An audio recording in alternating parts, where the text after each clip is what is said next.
I would like to listen. Pejabat Israel marah besar dengan pernyataan Presiden Turki Recep Tayyip Erdogan saat orasi pada rapat umum di Istanbul tanggal 28 Oktober. Pihak berwenang Israel menyebut pemimpin Turki itu sebagai ular dan berjanji akan menarik diplomatnya dari Turki.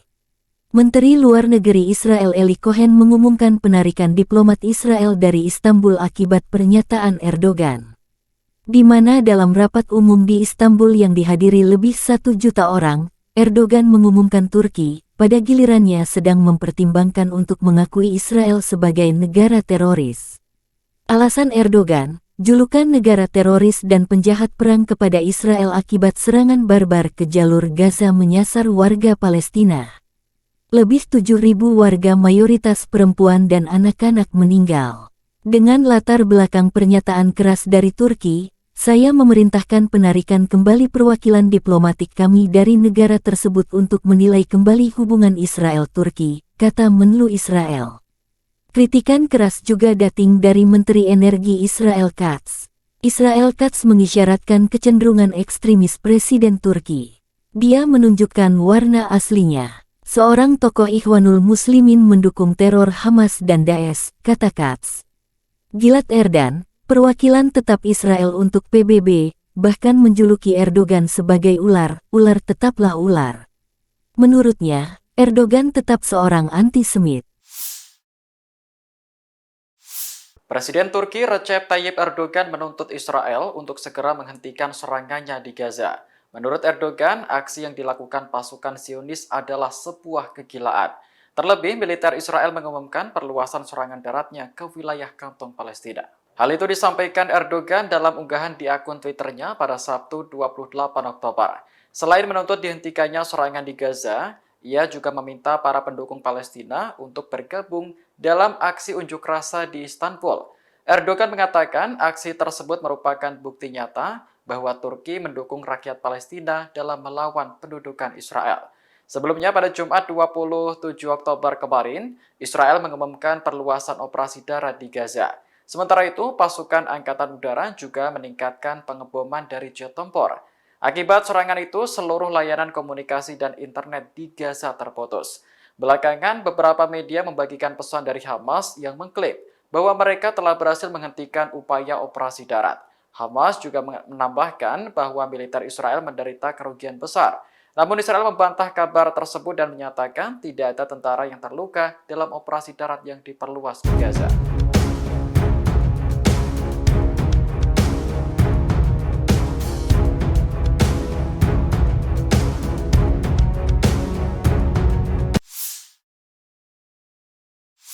Angkatan bersenjata Israel menyerang lebih dari 450 sasaran teror dalam sehari terakhir.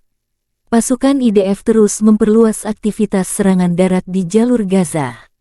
Selama sehari terakhir, jet tempur IDF menyerang lebih dari 450 sasaran militer milik organisasi teroris Hamas di jalur Gaza, termasuk pusat komando operasional, pos pengamatan, dan pos peluncuran rudal anti-tank. Demikian pernyataan resmi IDF, tanggal 29 Oktober. Sebagai bagian dari perluasan aktivitas darat, pasukan tempur gabungan menyerang sel teroris yang berusaha menyerang pasukan tersebut dan sel teroris yang berencana melakukan peluncuran rudal anti-tank. Selain itu, pasukan darat mengarahkan pesawat IDF ke sasaran teror, tambah IDF. IDF mengakui dalam serangan tersebut, ada prajurit terluka. Semalam, seorang petugas IDF terluka parah akibat terkena mortir di jalur Gaza Utara. Selain itu, seorang tentara IDF terluka ringan saat terlibat dengan teroris di jalur Gaza Utara.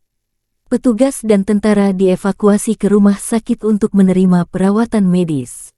Keluarga mereka telah diberitahu, tambah IDF. Hamas melalui pernyataan resmi merespon serangan darat Israel ke jalur Gaza.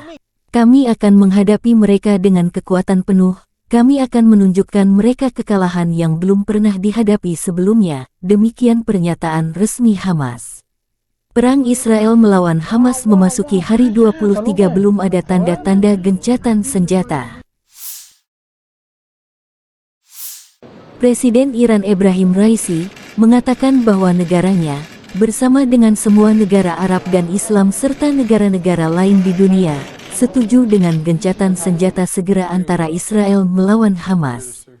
Namun Amerika Serikat dan beberapa negara Eropa menentangnya. Menurut Raisi, penentangan terhadap gencatan senjata yang dipelopori Amerika dan Eropa adalah sebuah kejahatan. Dalam hal ini, Raisi tidak melihat perlunya mengikuti peringatan AS tentang intervensi dalam perang antara Israel dan Hamas. Washington ingin Iran tidak berbuat apa-apa terkait konflik Palestina dengan Israel, sementara pada saat yang sama AS memberikan dukungan luas kepada Israel, yang pada akhirnya membuat seruan mereka sia-sia dan tidak berguna, kata Raisi. Ketegangan antara Iran dan Amerika Serikat dan sekutunya akibat perang Israel-Hamas ini membuat kekhawatiran banyak pihak pecahnya perang lain yang lebih besar.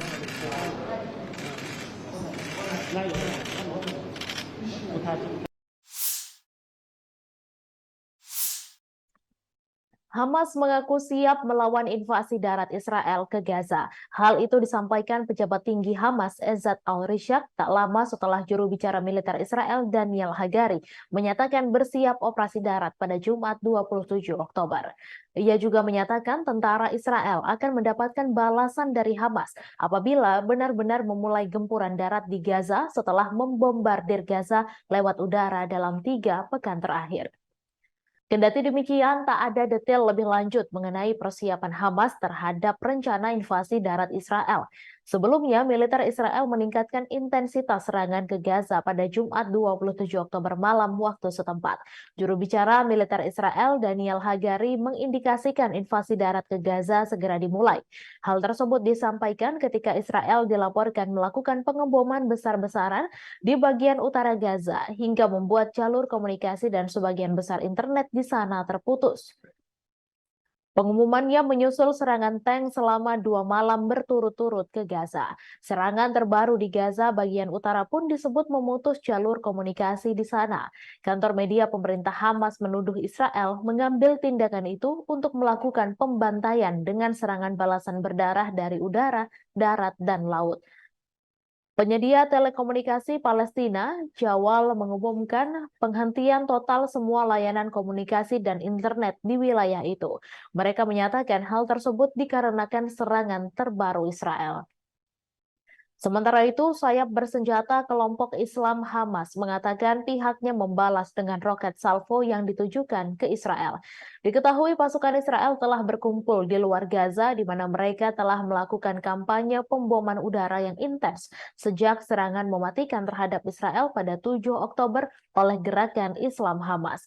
Kementerian Kesehatan yang dikelola Hamas mengatakan pada hari Jumat bahwa serangan Israel di Gaza kini telah menewaskan 7.326 orang, sebagian besar warga sipil dan banyak dari mereka adalah anak-anak.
Israel menuding Iran menyediakan 90% anggaran kepada kelompok militan Hamas di jalur Gaza. Klaim ini disampaikan oleh Perdana Menteri Israel Benjamin Netanyahu dalam konferensi persnya pada Minggu 29 Oktober. Menurut Netanyahu, peran Iran terhadap Hamas sangatlah penting, seperti mendanai, mengorganisir, hingga memimpin kegiatan Hamas. Namun ia mengaku tidak memiliki informasi bahwa Iran terlibat dalam perencanaan serangan Hamas di Israel pada 7 Oktober lalu. Akan tetapi, Netanyahu meyakini Iran mendukung mesin militer Hamas di jalur Gaza. Ia juga menyebut bahwa Iran bersama dengan Hamas membentuk satu poros untuk melawan Israel. Netanyahu menganggap tanpa ada dukungan Iran, maka kelompok militer seperti Hamas di jalur Gaza dan Hizbullah di Lebanon tidak akan ada. Sebelumnya Netanyahu menyebut bahwa perang yang akan terjadi akan panjang dan sulit. Hal itu disimpulkan mengacu pada dukungan yang telah diberikan dari sekutunya di dunia Barat dan Arab. Ia juga menggambarkan perang yang terjadi setelah serangan Hamas 7 Oktober sebagai perang kedua. Netanyahu memastikan IDF akan berjuang dan tidak akan mundur. Hamas menunjukkan keseriusannya menghadapi laju pasukan Israel yang melakukan invasi darat ke Gaza. Brigade Izzeddin Al-Qassam, cabang militer Hamas, mengatakan pihaknya telah menembaki kendaraan Israel di barat laut Gaza. Namun belum jelas apakah terdapat korban jiwa dalam perang tersebut. Hal ini menyusul komentar sebelumnya dari militer Israel bahwa pasukan dan tank telah memasuki Gaza dan masih berada di lapangan. Militer belum mengatakan di mana tepatnya pasukan itu memasuki Gaza. Dikatakan pada malam tadi bahwa pasukan daratnya memperluas operasi.